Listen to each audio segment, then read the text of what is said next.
Uh, Greetings and salutations, folks. It's definitely been a minute since I've done a nice botany video, but I got a bit of free time on my hands this weekend, so I'm hopefully gonna just bang out a nice quick one here in a nice lovely section of old growth forest. This is I believe this is a state forest actually, and as I said, it's an old growth forest, meaning of course that where we're at in the successional pathway of this ecosystem, essentially, it's at about the climax community, which is something that you'll be able to tell. Climax community meaning of course the final stage of succession. But you'll be able to identify it as a climax community, or rather becoming a climax community, by the heavy presence of the smaller, younger maple trees, because it's transitioning from a nice oak hickory forest into a lovely beech maple, which is one of my favorite kinds of ecosystems, because beech trees are my favorite, and I'm actually out here looking for a plant which is in fact parasitic on the roots of beech trees. So let's have a nice one today out here in the lovely old growth forest. Maybe we'll see some cool stuff. Oh yeah. So as you can see in here, the canopy is very, very heavy. It's mostly shaded in through here. But you know, what's really cool about the ground and the hydrology that I got to talk about, you can see these little dried up riverbeds that you get some kind of, not really sure what this is. It's probably some species of carex that I'm not too good with, because it doesn't have the fruits on it apparently. But anyway, there's very slight changes in the elevation, but just because that can have a definite effect on the hydrology, i.e. forming these riverbeds and these drainage points, you get really cool vegetative communities as a result of that. Like what we'll look at right here, this wonderful red guy. They call this lobster tail or cardinal flower. Got a load of that. That's Lobelia cardinalis in the Campanialaceae, which is the bellflower family. And as you can see, there's quite a bit of it. This orange guy in here, that's Impatiens pallida, the speckled touch-me-not. Get a load of the nice speckling there, you can see. Oh shoot, I said pallida. This isn't pallida, this is the speckled one.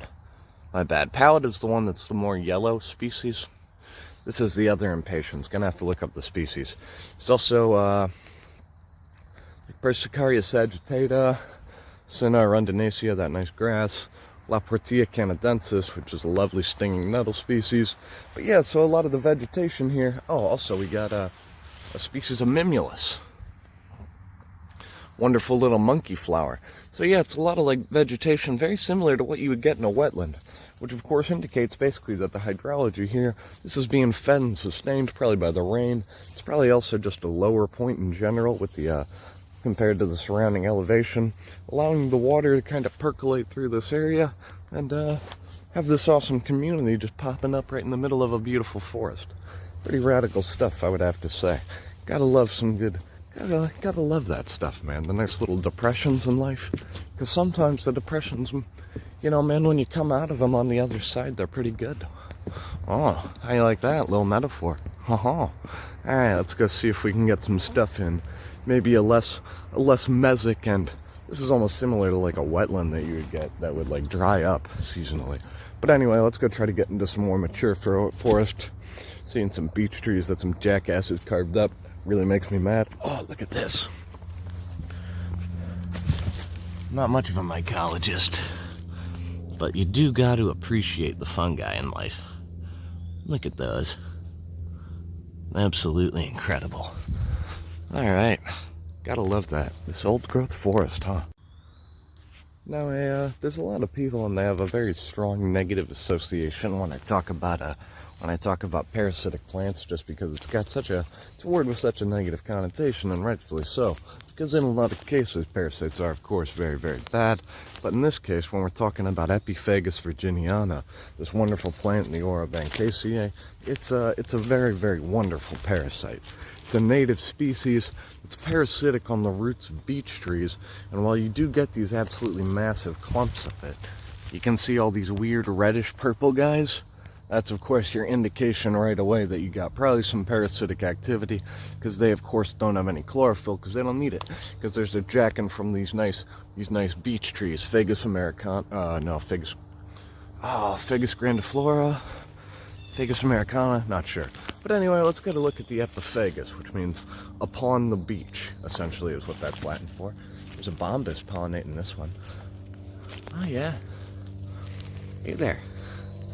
Lovely. So of course you get some native pollinator action and get a load of that.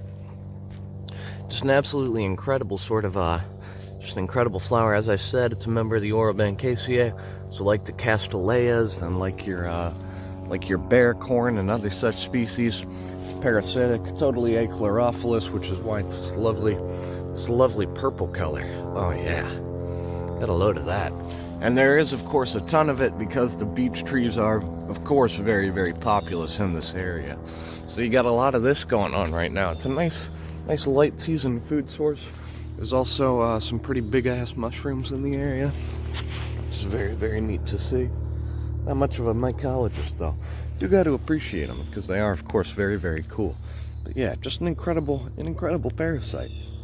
So even if you might think it's not too good, you really got to, you know, you got to move past it. Because just, oh yeah.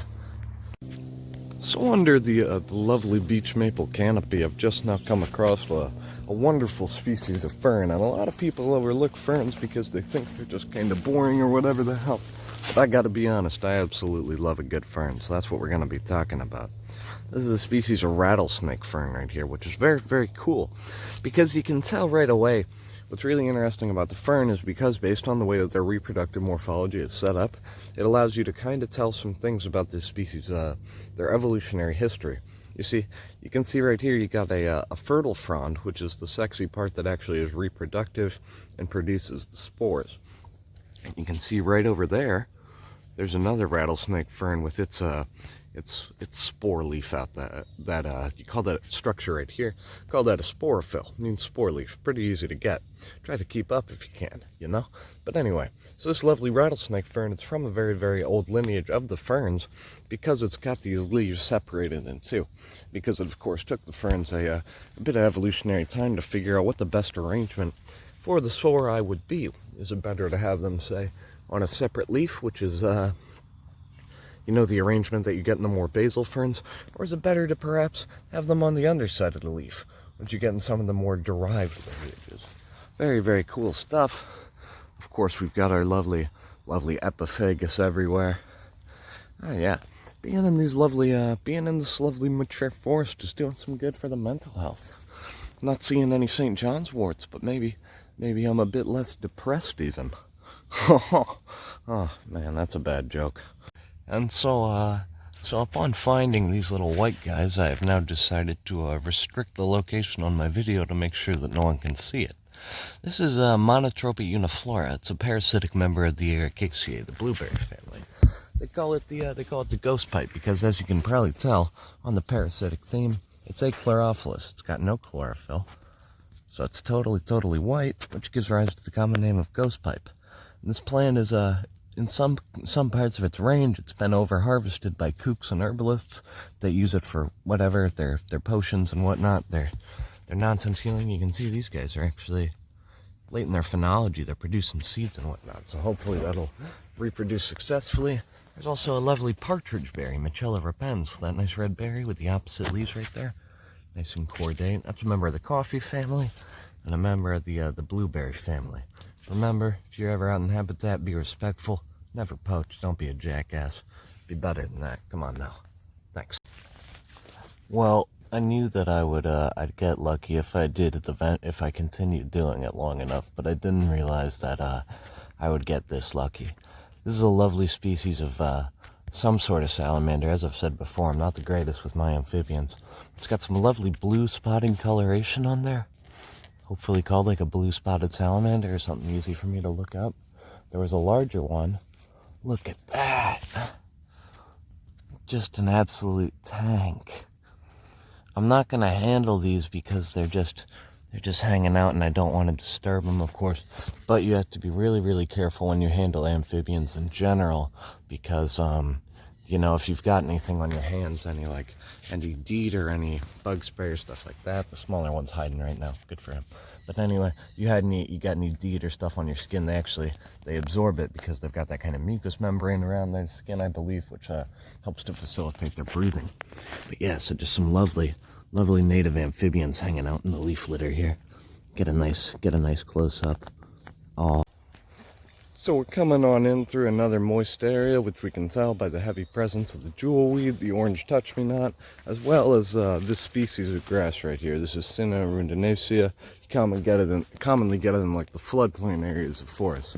But the plant that I wanted to show you guys in particular that I hadn't seen yet, unlike the cardinal flower, is this lovely plant. And it's of course named after some wildlife that it partially resembles.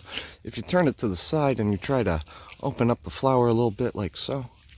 Let's see if I can kind of manhandle it. Oh, there we go. Okay, and you can see also, the highly pubescent stamens there, which are of course those are coated in that pubescence. I believe that's to help the pollinator get really far in there and really get them manipulating the pollen so they really get totally covered. But of course, in order to get in there, they got to crawl all the way up in that little, well, that would almost be the turtle's mouth, I suppose you would say. But anyway, there you go. That's a Chelone glabra, white turtlehead. I believe that's in the plantain family. Not really too sure though. I do know the species name at the very least and the habitat. Lovely area. Not sure what else I'm gonna find. Might be wrapping things up soon. Weird fly. Maybe like a crane fly, Dipularia. Who knows? Alrighty, folks. So I reckon with that white turtlehead, that is gonna be it from me. So just remember to take it easy. Remember the parasitic plants are pretty wonderful, as are salamanders and all that. And be nice, don't be a jackass, you know.